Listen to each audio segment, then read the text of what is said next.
HuniePop 2 is set to be released sometime in 2019, and a lot of people, including myself, are pretty excited to say the least. We've been shown a few things about the game so far, but there's still a lot left up as speculation about what we've seen so far and what we might see in the future. So being virtually the only HuniePop YouTuber, I thought I'd give some of my own thoughts and opinions on speculation on everything about HuniePop 2. So right away, let's talk about the most noticeable change in HuniePop 2, the art style. I've seen a lot of reactions to the new art style, and most of it is honestly pretty mixed. This is nothing new for HuniePop. HunieCam had controversy on its art style, and so did HuniePop, which is something I think a lot of people forget because it worked out. The art styles for HuniePop, and to a lesser extent HunieCam, was at least accepted by its players, so the art style being controversial is nothing that really worries me. If Ryan never changed the art style during the HunieCam controversy, then I definitely think he won't here. Besides, so many characters have already been revealed in the new art style that it's pretty safe to say that the new art style is here to stay, whether you like it or not. Personally, I really like it. I think it's a lot more detailed, more unique and distinct. If I had to choose this or the classic HuniePop style, I would honestly go with the new one. What I think a lot of fans don't realize is that HuniePop's art style wasn't spectacular. It had a very anime art style. Not that that's a bad thing, it was still stylized enough to be distinctly HuniePop, but at the same time, it still looked enough like anime to make people think that HuniePop was a Japanese game.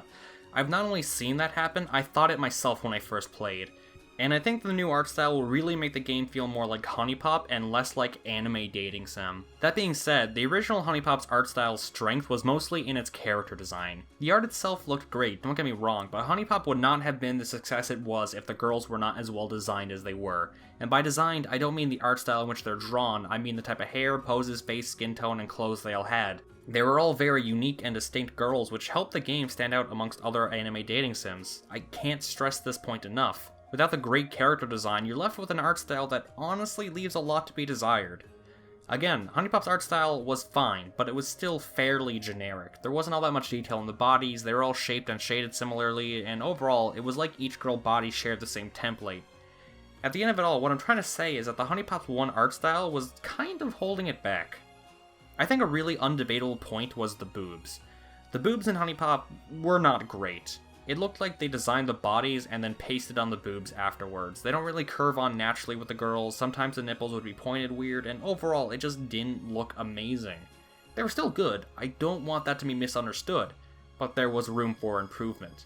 I have spent a lot of my time looking at this game. It doesn't make me right, but when you look at something for so long, you start to see the imperfections and flaws with it. Which is why I have to say, I am super on board with the new art style. It's HuniePop's amazing character design with a more detailed and defined art style.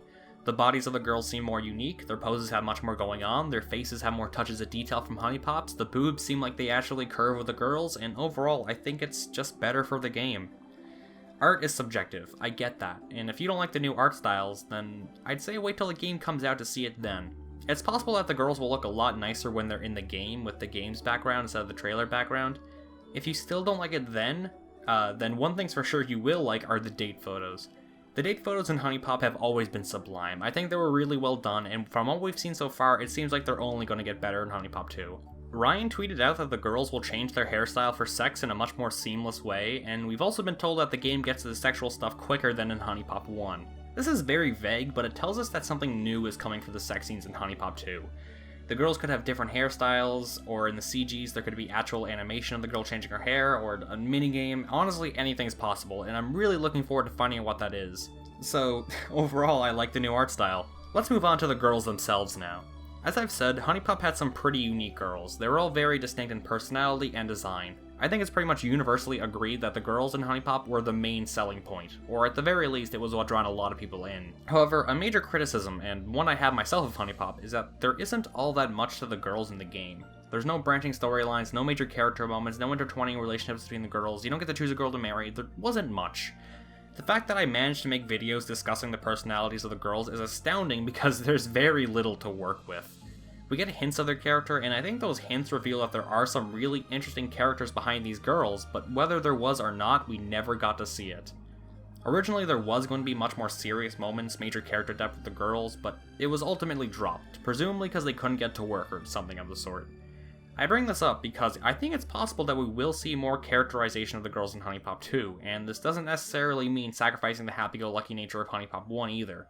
A lot of people really liked the casual, relaxed nature of HuniePop 1, but on the other hand, a lot of people were disappointed with how underdeveloped the dating sim portions of the game were.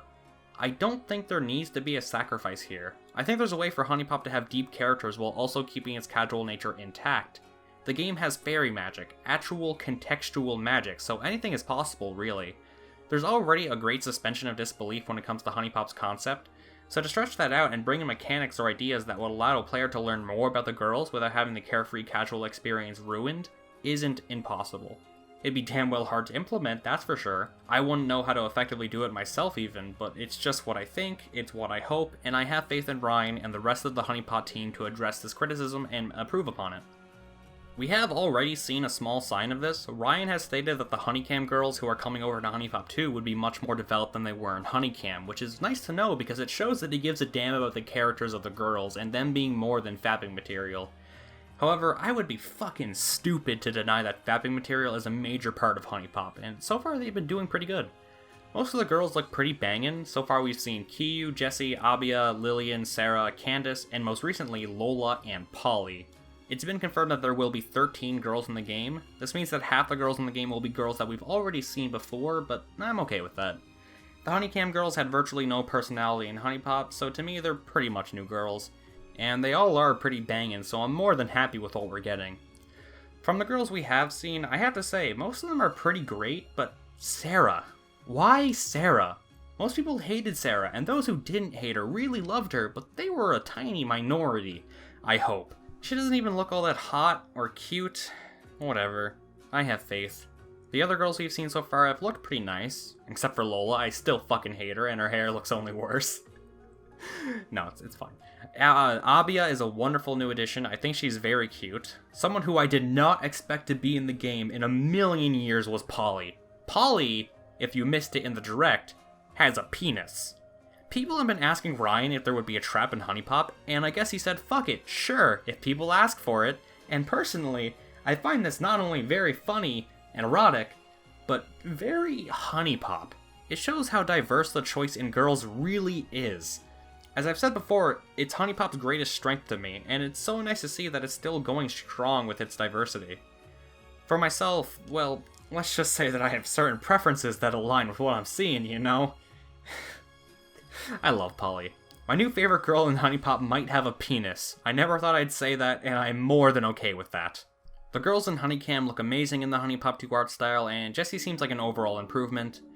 Something to really point out is that Jessie's voice actor is returning to voice her, and this is huge. Voice actors make their characters. If Brittany Lauda can't come back to voice Audrey in HuniePop 2, then I'd rather just not have her in the game.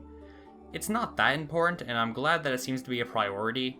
Out of everything, I'm really looking forward to seeing new girls. Specifically, I'm looking forward to what kind of new girls we'll see. In concept, the girls from HuniePop and Cam were pretty unique. There were no typical trope girls, and based off Abia and especially Polly, I'm really looking forward to what comes out. Something to note is that the game takes place 2 years in the future, as Jessie is 2 years older than she was in HuniePop 1. This means a lot of things. Firstly, this means that HuniePop 2 is obviously connected to HuniePop 1, but in a canonical sense. The girls in HuniePop 1 exist in that game, and they still exist here, so that brings up the question, what happened to them? We see that Jessie wasn't treated well by the years, she's pretty depressing as a character, and who knows what else happened to the other girls. Did Tiffany graduate high school? Did Aiko ever get out of debt? Did somebody die? Is Audrey happy? We don't know yet. One thing we do know is that the girls from HuniePop 1 and 2 may be personally connected with each other. Nora is Kiana's cousin, she babysat Kiana's child before. Abia works in an airport and so does Lola. These characters know each other, so it's possible that we'll get to know what happened to them in HuniePop 2. Overall, I'm just excited for the girls in HuniePop 2. I think it's going to be a fun time. I'm just praying that Audrey is okay 2 years after HuniePop. Moving on from the girls, let's talk about the game itself. We know nothing. We've seen nothing aside from the girls and a few locations. We don't even know if it'll be a puzzle game. It could be anything, but one thing's for sure, it's not going to be a HuniePop 1 again. Ryan doesn't like doing the same thing twice. If he did, then HuniePop 2 would have came out a long time ago and it would have been the exact same game as HuniePop 1. HuniePop 2 has a subtitle to it that Ryan can't even show yet because it's spoiled too much. This has me both excited and scared. However, one thing we have virtually 100% assurance in is the music. We know that World of Dag is returning to compose the music once again for HuniePop 2, and he is just amazing. I love the music in HuniePop and Honeycam, and I'm positive that I'm gonna love it in HuniePop 2. I have complete faith in Wandeg that it'll have an amazing soundtrack. I have complete faith in Ryan that it'll be an amazing game. The question is not whether or not I'll like it, but whether or not I'll like it more than HuniePop 1. And I won't know until it comes out. I'll just have to wait.